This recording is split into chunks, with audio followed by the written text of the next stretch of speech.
You are listening to Repetitions with Daisy and Jack. Today we are giving you real, science-backed research with zero ads for supplements.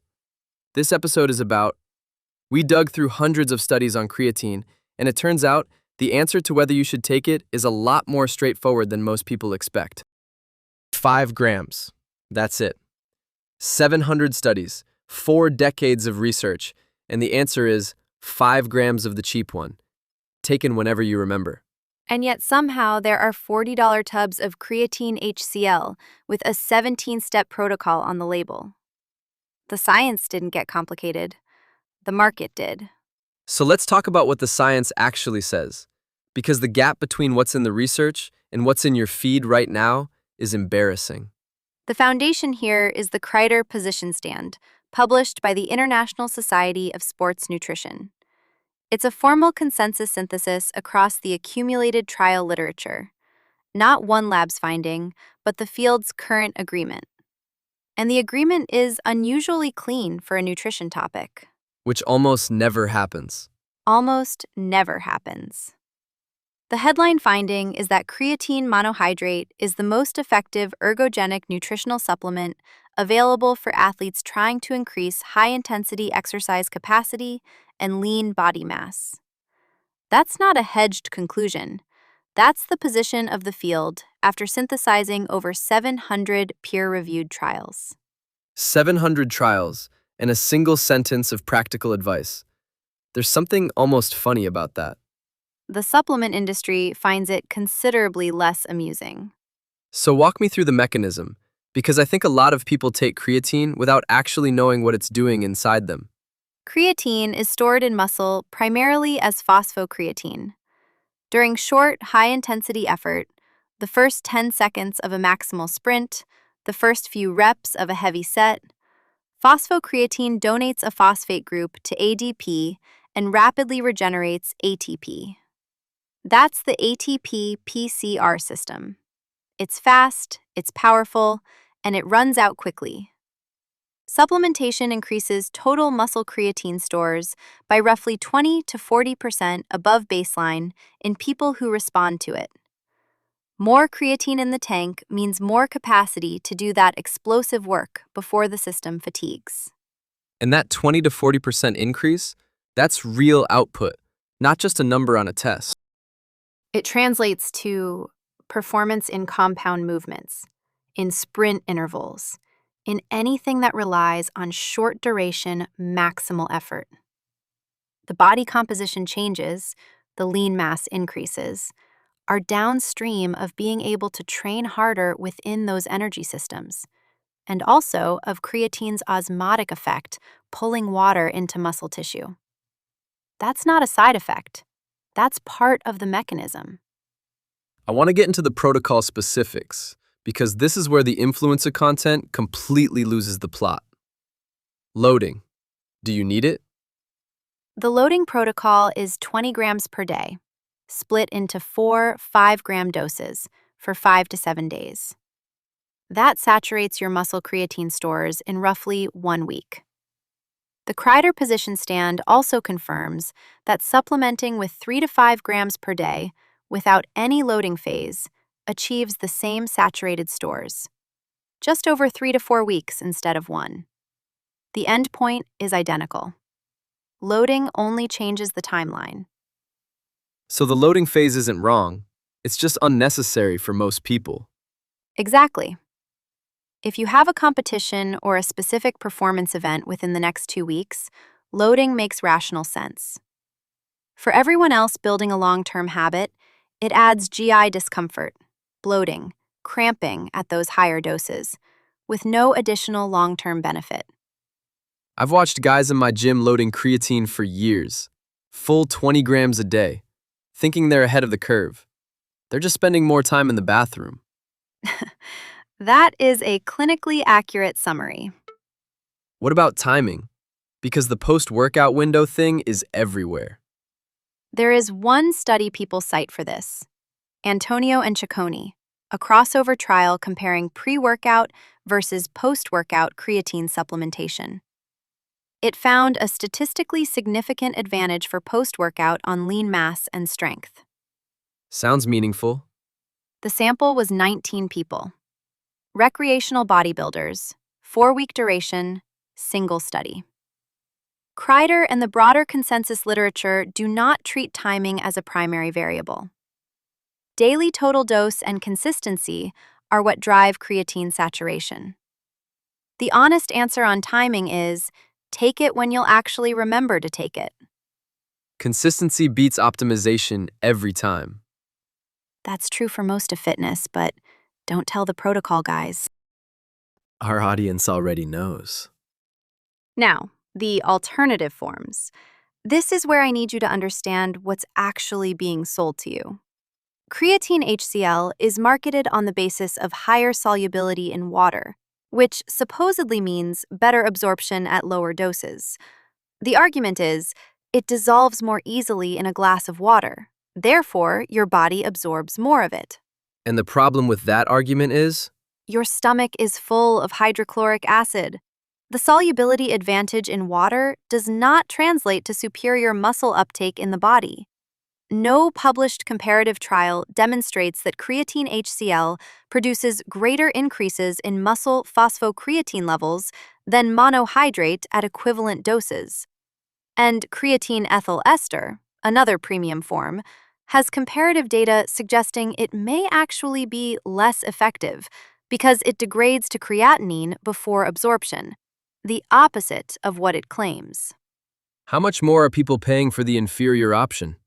Creatine monohydrate, pharmaceutical grade, CreaPure certified, runs roughly 10 to 15 cents per 5-gram dose. Creatine HCl products routinely retail at 50 cents to over $1 for an equivalent dose. So, somewhere between 3 and 10 times the price for no demonstrated additional benefit, and in the case of ethyl ester, potentially worse outcomes. I spent 2 years buying premium creatine because I read it absorbed better. 2 years.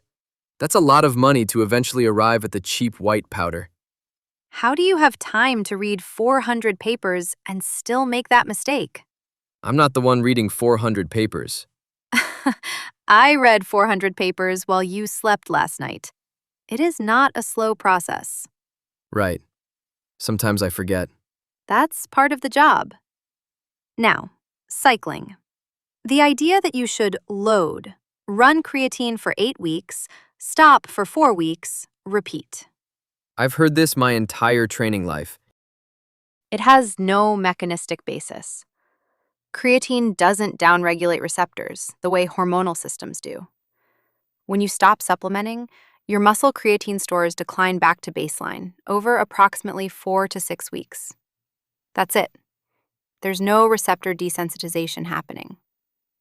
The cycling protocol appears to be gym lore that someone constructed by misapplying a hormonal model to a molecule that operates completely differently. Okay, the hair loss question. Because this is genuinely alive in our audience, and I want to give it a real answer. One study. Vander Merwe and colleagues, small trial in college rugby players, found elevated ratios of DHT to testosterone after creatine loading. The sample was 20 people. The study measured hormone levels. It did not measure hair loss. It has not been replicated in a controlled trial. The biological pathway, creatine elevating DHT, elevated DHT accelerating androgenetic alopecia in genetically susceptible individuals, is plausible. But plausible mechanism is not the same as demonstrated outcome. So if someone's worried about it, The honest answer is, we don't know. One unreplicated study in 20 people is not sufficient to confirm or deny a causal relationship. If you carry significant androgenetic susceptibility and that concern matters to you, the uncertainty is real. That's not dismissal. That's where the evidence actually sits. I was worried about it too, for a long time. And I think the honest answer is more useful than a confident answer in either direction. The confident answers in either direction are both ahead of the evidence, which is an uncomfortable place to be, but it's the accurate one. One more thing. Vegetarians. If you're not eating meat regularly, Your baseline creatine stores are lower because dietary creatine comes almost entirely from animal sources. Lower baseline means more room to fill. The Kreider position stand is explicit that vegetarians and vegans tend to show larger performance and body composition responses to supplementation. That's consistent across the literature. If you're plant-based and you haven't started creatine yet, it is genuinely the highest return supplement decision available to you. The cognitive thread, because you mentioned this is moving fast and I want to know where it actually stands. The mechanism is sound. The brain uses the phosphocreatine system for rapid ATP resynthesis, exactly as muscle does. The research showing cognitive benefit is most robust in two conditions: older adults and individuals under acute cognitive stress or sleep deprivation. A review by Avgerinos and colleagues found meaningful improvements in memory and reasoning in older adults. In young, well-rested adults, the signal is weaker and less consistent. If your baseline cerebral creatine is already adequate, supplementation has less room to work. So, creatine makes you smarter. Is ahead of the evidence for most of our audience. Creatine supports cognitive resilience under sleep deprivation and mental fatigue, is what the data actually shows.